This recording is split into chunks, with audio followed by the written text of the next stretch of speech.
Hello అండి. ఇప్పుడు చెప్పబోయే కథ పేరు 'అత్తమ్మ'. ఈ కథని రచించిన వారు అనూష గారు. ఇక కథలోకి వెళ్ళిపోతే, శైలు శైలు అబ్బా ఏంటండి అలా అరుస్తారు? 5 ఏళ్ల కొడుకు రాకేష్కి యూనిఫామ్ వేస్తూ అడిగింది శైలు. నా ఫైలు కనిపించట్లేదు. ఇదేంటి ఇక్కడే ఉంది కదా. హా, సరేలే గాని అమ్మకి టిఫిన్ పెట్టావా? హా, పెట్టానులేండి. ఆవిడకు సపర్యలు చేస్తూనే నా సగం జీవితం అయిపోతుంది. ఎందుకలా మాట్లాడతావు? అమ్మకి టిఫిన్ పెట్టావా అని అడగటం కూడా తప్పేనా? తప్పా అని అడుగుతున్నారా? మీకు మీ అమ్మ గురించే గాని నా గురించి ఆలోచన ఉంటేగా. ఎప్పుడు ఆవిడికి టిఫిన్ పెట్టావా, మందులు వేశావా అనే గాని నా కష్టం కనిపించదు. పని మనిషి వస్తుంది కదా, ఎన్ని పనులుంటాయో మీకేం తెలుసు. ఆవిడ వల్ల అసలే డబల్ పని అవుతుంది. అలా అరవకు శైలు. అమ్మ వింటే బాధపడుతుంది. ఆవిడ బాధపడితే నాకేంటి? కొడుకు కోడలు ఈ విధంగా గొడవ పడటం మహాలక్ష్మి గారు కొన్ని రోజులుగా గమనిస్తూనే ఉన్నారు.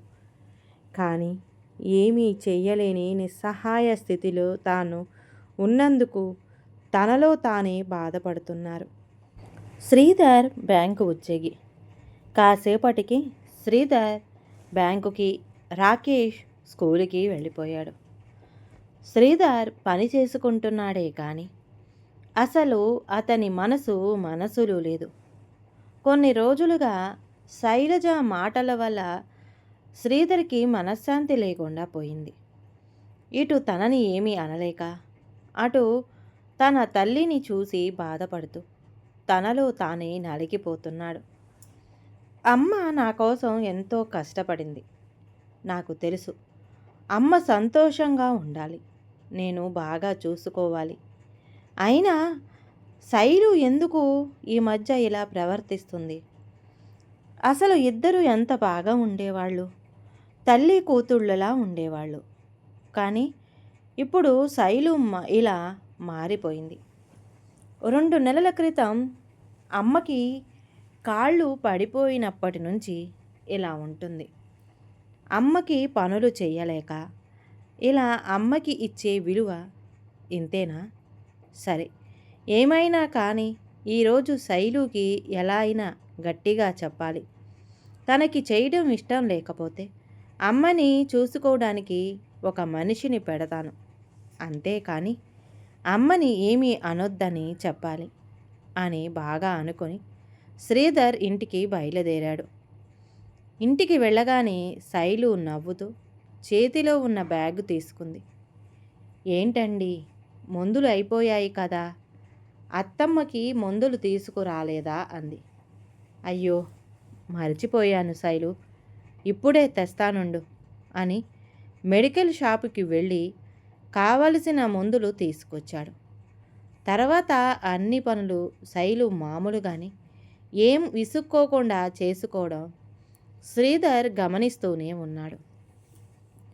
అందరూ భోజనాలు చేసేసి రాత్రి నిద్రపోయేటప్పుడు శైలు ఏమైనా అంటే అమ్మ పనులు చేయడానికి ఒక మనిషిని పెడదాం అని చెబుదాం అనుకుంటుంటే తను ఏం అనట్లేదు. అంటే తనకి ఏం ఇబ్బంది లేదు. అయినా సాయంత్రానికి ఎలా మారిపోతుంది అని శ్రీధర్ ఆలోచిస్తున్నాడు. శ్రీధర్ ఆలోచించడం చూసి, ఏంటండి తెగ ఆలోచించేస్తున్నారు, దేని గురించి అని శైలు అడిగింది. అంటే శైలు, అమ్మని చూసుకోవడానికి ఎవరైనా ఒక మనిషి పెడితే బాగుంటుందేమో అనుకుంటున్నా అనగానే శైలు ఒక్కసారిగా లేచి కూర్చొని, అంటే ఏంటండి, అత్తమ్మని నేను సరిగ్గా చూసుకోవటం లేదా అని కోపంగా చూసింది. శ్రీధర్ ముందు ఆశ్చర్యపోయాడు. తర్వాత తేరుకొని, అంటే అమ్మకి అన్ని పనుల్లో సాయం చేయడం నీకు కాస్త ఇబ్బందిగా ఉంటుంది కదా అని అన్నాడు. మా అత్తమ్మని చూసుకోవడానికి నాకు ఇబ్బందిగా ఎందుకు ఉంటుంది? నా వాళ్ళకే కదా నేను చేసుకునేది. ఇందులో ఇబ్బంది పడేదేముండదు. మీరు ఇలాంటి ఆలోచనలు పెట్టుకోకండి. అసలు ఎవరో బయట వాళ్ళు అయితే అత్తమ్మని ఎలా చూసుకుంటారో ఏమో, నేను దగ్గరుండి చూసుకుంటాను. ఇంకొకసారి ఇలా అనకండి అని పడుకుంది. శ్రీధర్కి శైలు మాటలతో చాలా ప్రశాంతంగా అనిపించింది. ఇప్పటికీ ఉన్న భారం ఏదో దిగిపోయినట్టుగా అనిపించింది. హాయిగా కళ్ళు మూసుకొని నిద్రపోయాడు. అటు తిరిగి పడుకున్న శైలు మెల్లగా పొద్దున జరిగింది గుర్తు చేసుకుంది. శ్రీధర్, రాకేష్ వెళ్ళిపోయిన తర్వాత శైలు విసుక్కుంటూనే అన్ని పనులు చేసుకుంటుంది. ఈలోపు తలుపు చప్పుడై ఎవరా అని వెళ్ళి చూసింది. ఒక పెద్దావిడ. మహాలక్ష్మి గారి ఇల్లు ఇదేనమ్మా అని అడిగింది. అవును, మా అత్తయ్య గారు. మీరెవరు అని శైలు అడిగింది. నేను తనకి చిన్ననాటి స్నేహితురాలని. ఈ మధ్యే తను ఇక్కడ ఉంటుందని తెలిసి చూసిపోదామని వచ్చాను అని చెప్పింది. ఆవిడ లోపలికి పిలిచి వాళ్ళ అత్తగారి గదికి తీసుకువెళ్ళింది. అత్తగారిని చూడగానే ఆవిడికి దుఃఖం పొంగుకొచ్చింది.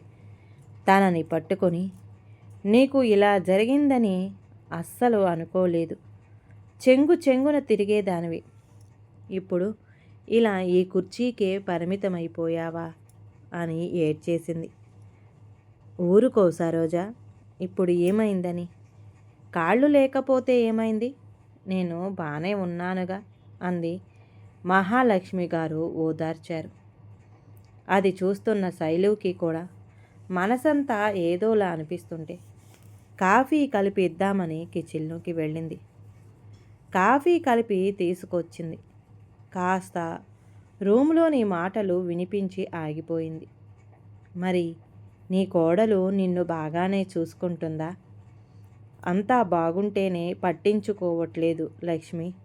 మరి నీకు ఇలా ఉందంటే అని అంటుంటే శైలుకి చాలా అసహనంగా అనిపిస్తుంది.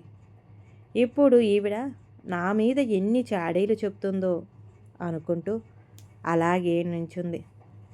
మహాలక్ష్మి గారు సరోజ మాటల్ని మధ్యలోనే ఆపేసి, లేదు సరోజ, నా కోడలు బంగారం. నన్ను చాలా బాగా చూసుకుంటుంది. అసలు వాడు ఒక అమ్మాయిని ప్రేమించాను అని చెప్పినప్పుడు అమ్మాయి ఎలా ఉంటుందో అనుకున్నా. కానీ వచ్చింది కోడలు కాదు, కూతురు అని తెలుసుకోవడానికి నాకు ఎంతో కాలం పట్టలేదు. ఇంకా ఏదో చెప్తుంటే శైలుకి అప్పటికి కళ్ళల్లోకి నీళ్లు వచ్చేస్తుంటే ఇంకా అక్కడ ఉండలేక వెనక్కి వెళ్ళిపోయింది. మా అత్తగారు నా గురించి ఎంతగా ఆలోచిస్తున్నారు. నన్ను కూతురు కంటే ఎక్కువగా ప్రేమగా చూసుకున్నారు. నా గురించి వేరే వారి దగ్గర తక్కువ చేయకుండా మాట్లాడుతున్నారు. నన్ను గొప్ప కోడల్ని అంటున్నారు. కానీ నేను చాలా దారుణంగా ప్రవర్తిస్తున్నాను. అసలు అత్తమ్మ నన్ను ఎంత బాగా చూసుకునేవారు.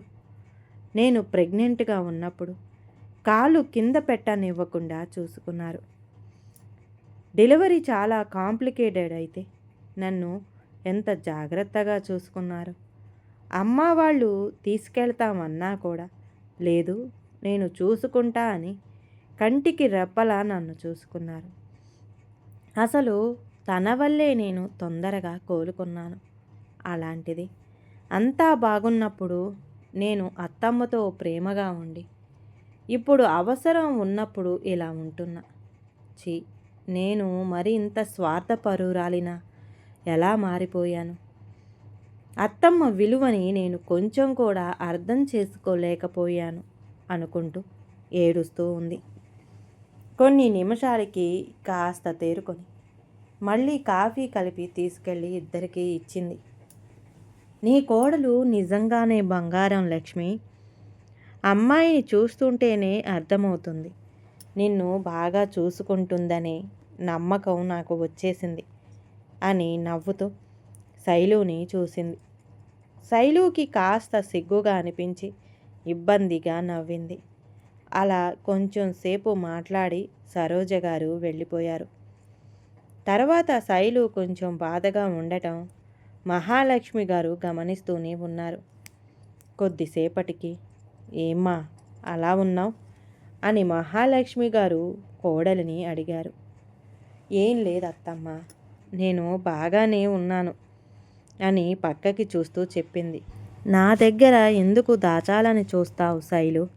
నీ గురించి నాకు తెలియదా? చెప్పు, ఏమైంది? వాడేమన్నా అన్నాడా? చెప్పమ్మా.